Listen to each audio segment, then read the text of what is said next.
क्या हाल चाल है बच्चों। हर हर महादेव। स्वागत है आप सभी का आपके अपने YouTube चैनल ज्ञान फ्लो में। आज हम फिजिक्स के एक ऐसे टॉपिक को कवर करने वाले हैं जिसमें ज्यादातर बच्चे हमेशा कंफ्यूज रहते हैं। हम बात कर रहे हैं फिजिक्स के सेकेंड चैप्टर के न्यूटन के सेकेंड नियम के।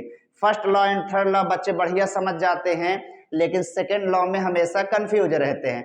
तो भाई साहब, आज हम आपको ऐसे सेकेंड लॉ समझाएंगे कि आप दूसरों को भी बढ़िया तरीके से समझाने लगेंगे। बस आप लोग वीडियो को देखिए। सेकेंड नियम कहता क्या है कि किसी वस्तु के संवेग में परिवर्तन की दर उस पर लगाए गए बल के समानुपाती होता है तथा यह परिवर्तन बल की दिशा में होता है। The rate of change of momentum of an object is directly proportional to the applied force and takes place in the direction of the force. सीधा सीधा अगर हम समझे तो हमसे क्या कह रहा है कि जो संवेग में परिवर्तन की दर है वो किसके समानुपाती है भाई? तो बल के समानुपाती है। यानी आप लिख सकते हो कि बल समानुपाती किसके है? संवेग परिवर्तन की दर के, यानी यह प्रोपोर्शनल संवेग परिवर्तन की दर। अब ध्यान से समझिए, संवेग परिवर्तन की दर का मतलब उसमें उसके वेग में परिवर्तन, और वेग में परिवर्तन होने का मतलब है कि उसमें त्वरण उत्पन्न होना। ठीक है। और जब भी आपको दर कहे, जब भी आपको रेट दिया हो, तो हमेशा याद रखना, हम हमेशा समझेंगे कि उसमें क्या होगा भाई? टाइम से भाग होगा, समय से क्या होगा? भाग होगा। तो संवेग परिवर्तन की दर अपान क्या हो जाएगा? समय। अब हमको प्रोपोर्शनल हटाना है, तो प्रोपोर्शनल को हटाने के लिए न्यूटन ने क्या करा? एक नियतांक, एक कांस्टेंट मान लिया, वो है हमारा के। वो क्या है? के है। F इज इक्वल टू के, और बाकी हम लिख देंगे संवेग परिवर्तन की दर, संवेग परिवर्तन की दर, और अपान में क्या हो गया भाई? टाइम। अपान क्या हो गया? टाइम। ठीक है। अब ध्यान से समझिए, के हमको हटाना है। के हटाने के लिए न्यूटन बाबा ने क्या करा? के की वैल्यू 1 दिया हमको। के की वैल्यू क्या दे दिया? 1।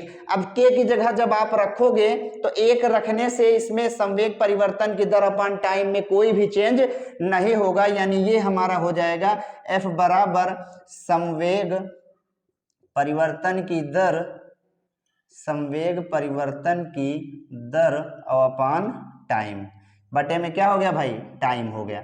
ध्यान से समझते हैं। यहां पर हमने क्या करा? हमने एक वस्तु लिया, एक हमने वस्तु लिया जिसका द्रव्यमान कितना है? m है। जिसका द्रव्यमान कितना है? m है। ठीक है। वो u मीटर प्रति सेकेंड उसका वेग था, तो हमने क्या करा? एक बल लगाया, तो बल लगाने पर उसका वेग कितना हो गया? v मीटर प्रति सेकेंड हो गया। ध्यान से समझिए, अगर आप किसी वस्तु में बल लगा रहे हो तो बल लगाने का मतलब भाई उसके वेग में वृद्धि होगी, उसका वेग बढ़ेगा। अब वेग में वृद्धि का मतलब उसमें त्वरण उत्पन्न हो रहा है।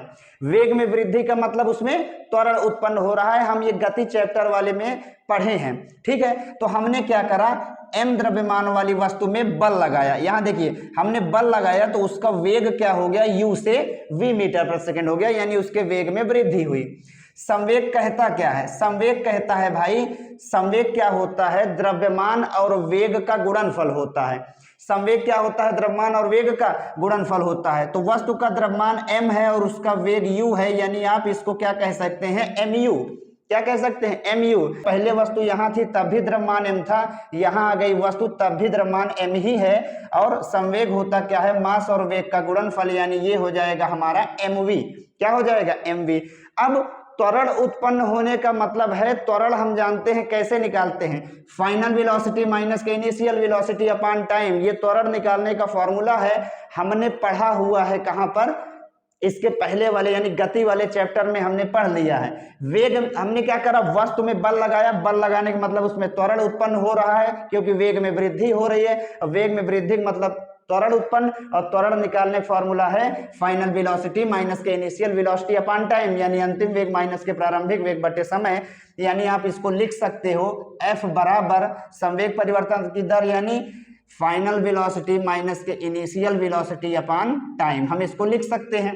अब कोई भाई पूछे कैसे ये आया, तो क्या कहोगे भाई? अगर धक्का दे रहे हो यानी बल लगा रहे हो किसी वस्तु में, तो उसके वेग बढ़ रहा है, उसके वेग में वृद्धि हो रही है। वेग में वृद्धि के मतलब उसमें त्वरण उत्पन्न हो रहा है। त्वरण निकालने का फॉर्मूला क्या है? फाइनल वेलोसिटी माइनस के इनिशियल वेलोसिटी अपॉन टाइम। अब देखिए, F बराबर, दोनों में m कॉमन है तो m को कर लिया बाहर हमने, अंदर में क्या बच गया? v माइनस यू, और अपॉन में हो गया t। अब ध्यान समझिए, हमने गति वाले चैप्टर में गति का समीकरण पढ़ा था। तो गति का प्रथम समीकरण क्या कहता है? गति का प्रथम समीकरण हमारा क्या था? v बराबर u प्लस ए टी। आपने इसको पढ़ा हुआ है। u प्लस में इधर लाएंगे तो माइनस हो जाएगा, बराबर में बच जाएगा ए टी। टी आपका गुणा में है, जब नीचे आएगा तो क्या हो जाएगा भाई? भाग में हो जाएगा, बराबर a। यानी v minus you upon T ये किसका फॉर्मूला है? त्वरण का है। तब आप क्या लिख सकते हो यहाँ पर? F बराबर m और v minus you upon T ये पूरा किसका फॉर्मूला बनता है? a का, यानी त्वरण का। तो इसकी जगह हमने क्या लिख दिया? F is equal to m में। यही आपका न्यूटन का सेकेंड नियम है।